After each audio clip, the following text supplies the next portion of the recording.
Strategy number 1, defining your Twitter strategy. So why Twitter? Well, first of all, Twitter breaks down the barriers. So you can connect with people whom you would otherwise never be able to meet. That's why I love Twitter so much. When I started using social media, I definitely first started out with being obsessed with Twitter. I was on Twitter every single day and I was connecting with people and building my following and sending out great content. But what I really started to understand quickly about Twitter is that I could reach out to people that normally I would never have that link with, experts and celebrities, quite honestly, and people that usually would have a barrier, that gatekeeper between me and them. Well, that gatekeeper, that barrier was gone instantly on Twitter. So that's why I began to love it very much and started seeing some major results right away. Also, there's an opportunity to get involved in conversations on Twitter that are beyond just your niche. That's why I also love Twitter. You can talk about anything and everything on Twitter. You can jump in on conversations if you respect the culture or the ebb and flow of that conversation. You can jump in and add your 2 cents and add value or just get your questions answered, quite honestly, if you don't totally understand something going on with something you're working on. So it's a great place to get answers as well as help other people answer their questions. And then it puts your brand on the social map. Once you're on Twitter, sometimes people see you as being legit. You might not use Twitter as much as another company would, but if you're not on Twitter, you're seen as, you're not with it in the social media times kind of thing. I hate that part about it, but it is true. You need to be on Twitter and YouTube and LinkedIn and Facebook. Most companies need to be there in order just to say they have this social presence. Now they have to take it beyond just saying they have a social presence for sure, but there's just something about actually having a platform there. And so I'm going to talk to you about ways to automate your Twitter experience so you actually have activity going on, but you're not spending tons and tons of time on Twitter. But it does put your brand on the social map. And also, Twitter, it's extremely easy to show your personality and your human side.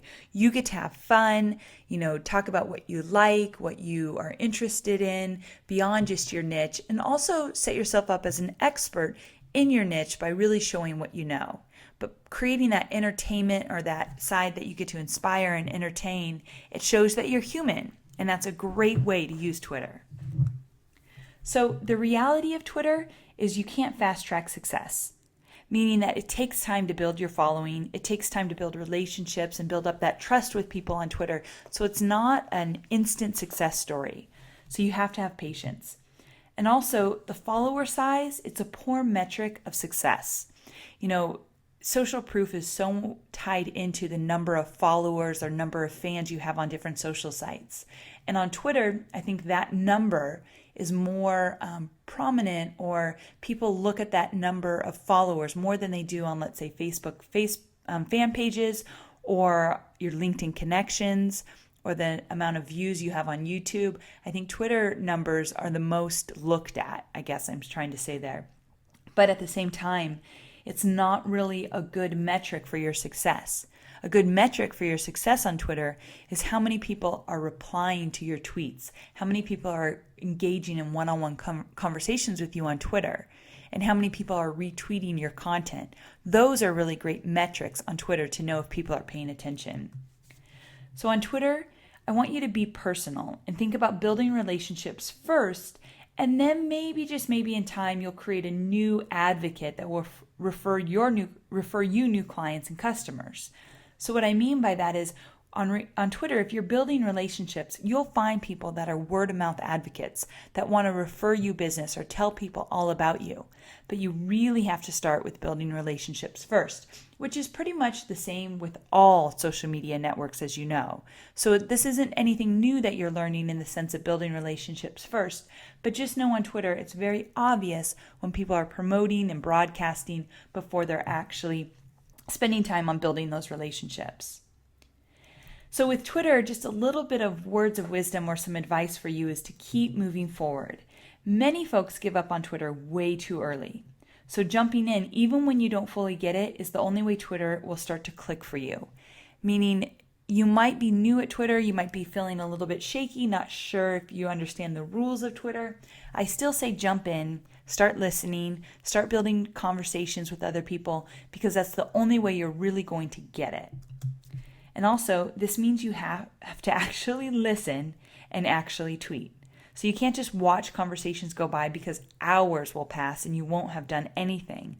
But you have to really see what people are talking about and then jump in there and send out a few tweets. Also remember that Twitter is addictive.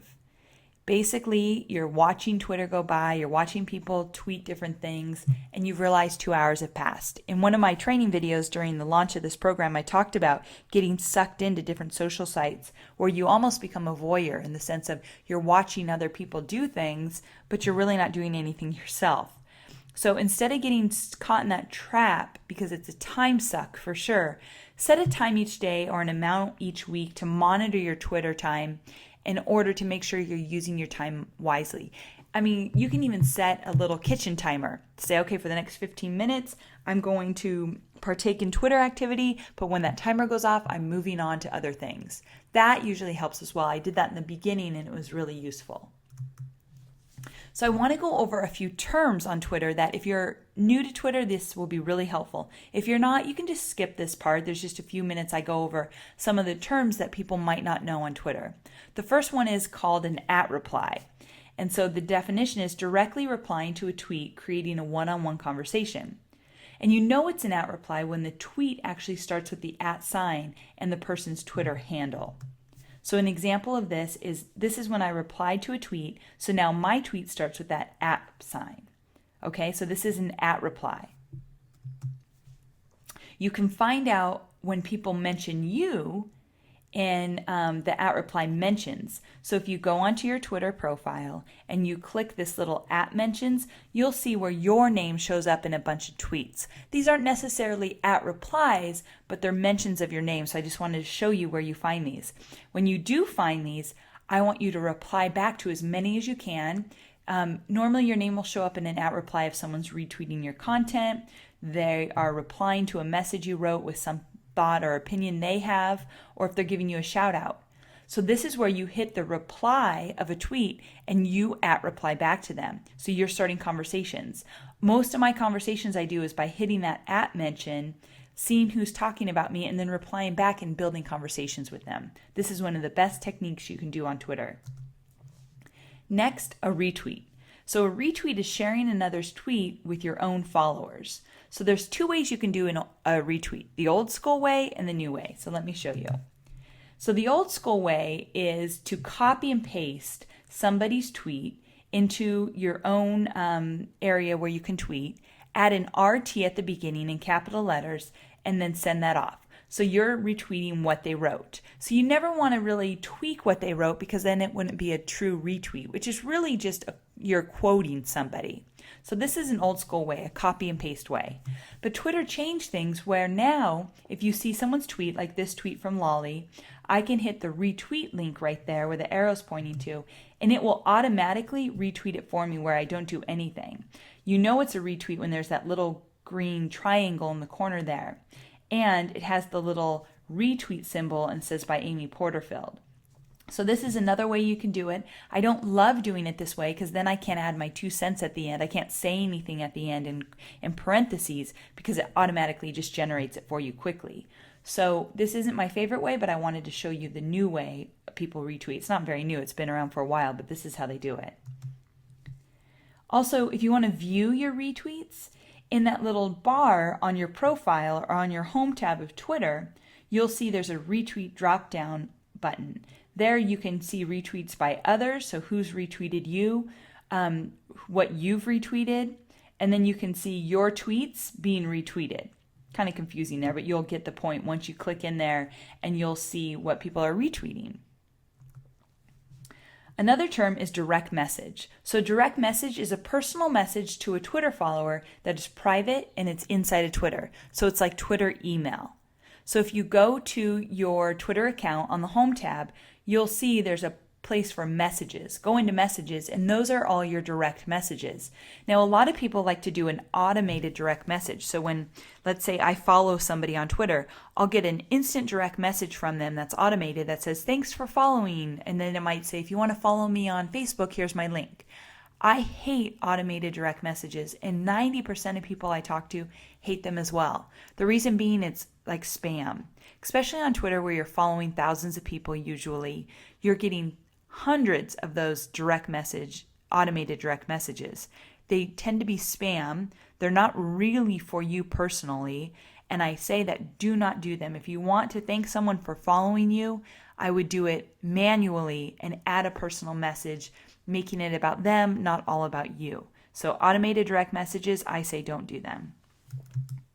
And then hashtags. Hashtags is basically a term or a word that starts with the number sign you see there. And it's a way to identify topics to allow easy searching with inside Twitter. So let me show you what that looks like because it's kind of hard to explain. So if someone writes a tweet, they might write a hash sign and then a word, copywriting or hashtag marketing like you see in the first tweet.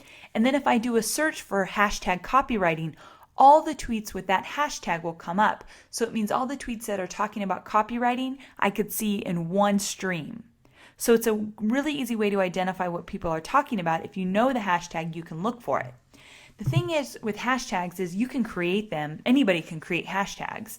You don't have to, enter them into a certain program in order for them to work or anything like that. There are hundreds of thousands of hashtags out there. The best way, in my opinion, to use a hashtag is for live or online events. So SMSS11 is Social Media Success Summit 11. That's an online summit I'm involved in. And this one, if anyone wants to talk about the summit, whether they're promoting it or they're talking about content within the summit, they use this hashtag. And then you can identify everybody who's talking about the live event through the hashtag. I think live events online or in person are the best ways to use hashtags. So there are some terms that will help you to identify what's going on Twitter. But also I want to talk to you a little bit about the activity, what's happening actually on Twitter. First of all, people are sharing links and resources more so than anything. So people share relevant and useful information in the form of links. And by tweeting useful information, you show your followers that you're on top of the industry and you are a go-to source.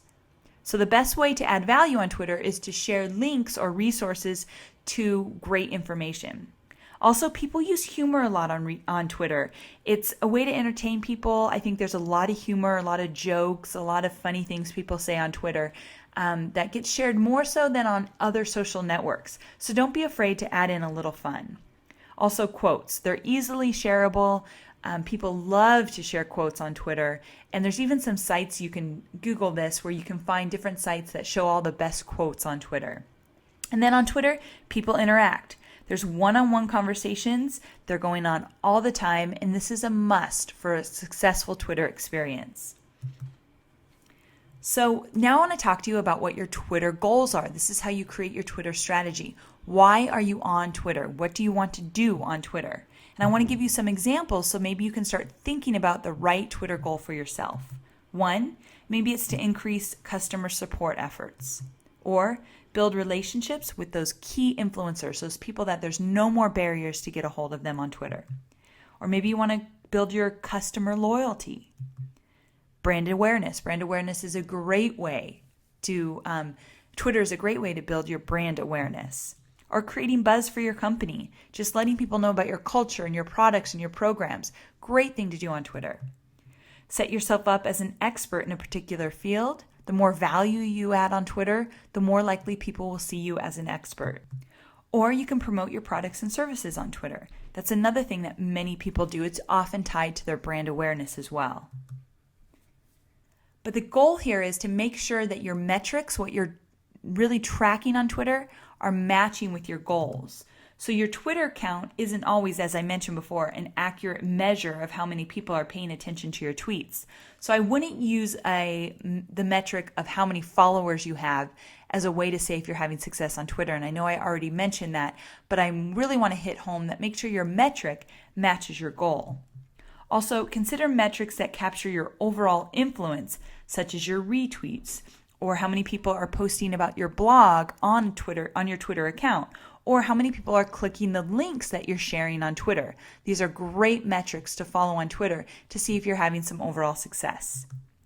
Also, Generating new leads, that's a metric that you can follow on Twitter. You should consider metrics like sales or email signups or app messages, direct messages, and again, clicks. These are ways to track maybe your lead generation on Twitter versus, again, not as important as how many people are following you, because that doesn't necessarily mean they're listening. Also, I want to remind you as you build your Twitter strategy that using your manners on Twitter is essential. It's really important. I know that sounds silly to even say, but when you use @replies, meaning you're talking one-on-one to people, that is a great way to show people that you care and that you're listening. Or when someone retweets your content, thank them. Just send out a quick @reply saying, "Hey, thanks for the great shout out." That's all you have to do. Or when someone replies to one of your tweets, respond back. It's just like when you have a blog post that you don't respond back to. Same thing goes for tweets. You want to reply back to those tweets to say, "Hey, I hear you and I appreciate you reaching out." Another thing I want to talk to you about with your Twitter strategy is mining your content. So David Spark, he's a social media consultant. He shared a great tip that I wanted to share with you, and it's about curating your content on Twitter. Curating meaning collecting content that you can share on Twitter. And he says if you have a blog, you likely have a ton of great content. And that content's likely only been tweeted out once, meaning you have a great blog post, you send a tweet saying, "Hey, check out my blog." There's one tweet. But David recommends going back through all your blogs and pulling out good quotes as tweets with the link back to the article. So even if they're older blogs, you can find really great quotes within your blogs and tweet about it. The old stuff is not necessarily not important anymore. So you want to go back into your blog posts and find different nuggets in there that you can tweet about and send people back to that blog post. And to make this process even easier, you can schedule all those tweets in advance. And that's in strategy number 5, how to learn Hootsuite in order to schedule your tweets in advance. So I want to talk to you a little bit about getting more followers on Twitter. So the goal here is to build an organic following, meaning using tools to grow your Twitter following. I'm not against that, but I also feel like first spend some time on building an organic following. When you do that, you'll get a following by people that truly are interested in what you're tweeting about. So it's going to take longer for you than using a mass following tool. But like I said, you'll be able to build a community based on a solid foundation rather than just collecting numbers. Also, know who you're tweeting for. What words are people using in your ideal audience? Who's leading the pack in your ideal audience? What do they share? Where are they linking to? Really understand your audience on Twitter in order to craft tweets that are really going to hit home with them. They're going to land right in the place where they start to pay attention. Also, post content that people will want to share. So the secret here is to post content that you know your audience would want to share with their network. That means you really have to know what your audience likes. And also be resourceful. So be careful not to post just to post. I want you to be thoughtful and mindful of your audience and think, would they find this interesting? Would this make them laugh? Would this make them think? Before you actually post, ask yourself those questions in order to make sure that each of your posts or each of your tweets count. Also, stay focused. Although it's perfectly fine to jump outside of your niche with the content you post, try to stay focused maybe 90% of the time. So why do I say this? Well, when you tweet off topic really often, like a lot, your target audience can quickly get diluted and they will be less interested in what you are tweeting about. Without a focus, you can lose your audience's focus quickly. So if you're not focused, they're not going to be focused. So definitely, tweet about topics not related to your niche sometimes, but make sure there's always some congruency on a regular basis with your tweets. That way, when someone visits your profile and they see your stream of tweets, they'll know instantly what you're about and what you're tweeting for. And answer questions. You can gain followers because by following the conversations in your niche, you will soon find that many people ask insightful questions on Twitter. The more often you answer these questions, the more trust you will build among your followers. So when you build trust among your followers, that will attract other people because people will start tweeting about you. Those word of mouth advocates will get even louder and they'll attract new followers to you. So answer questions and be really respectful of what people need to know and want to know. Spend some time being thoughtful in your tweets when answering. Also, talk more. When you take part in conversations about your topic and add insightful dialogue, not only will you be followed by those involved, but also by their spectators. So the more you engage, the more you get noticed on Twitter. So really important to remember. So I want to talk to you about adding value on Twitter. Now, you've heard adding value a million times, especially as it relates to social media. But here I want to give you some examples of how you can add value on Twitter to get your creative juices flowing so you really understand what type of content will work on Twitter. So how-tos and instructional content, news, especially breaking news, is hot on Twitter. When something big happens, usually like a tsunami or an earthquake or something that, something political breaks, it usually breaks first on Twitter than any other social site. So Twitter is great for breaking news. Freebies and contests, post links to relevant information, share interesting bits of information about your business that people might relate to or might not know about you already. That's another great thing, a behind the scenes type content. Empower your followers by asking their opinion. That's another great thing you can do. And be available. If you're on Twitter, your audience will expect that you're listening to them. So make sure to monitor conversations on Twitter so you can be available when needed. That's really important, especially if you're a business. It's important for entrepreneurs, but it's especially important for small businesses. If you jump on Twitter, your audience thinks you are listening to them. So customer service issues might pop up, and I want you to make sure you're monitoring that. We're going to talk about that in strategy number 3, where you can learn how to do search on Twitter to make sure you're paying attention to the most important conversations related to your niche. So now let's move on to strategy number 2.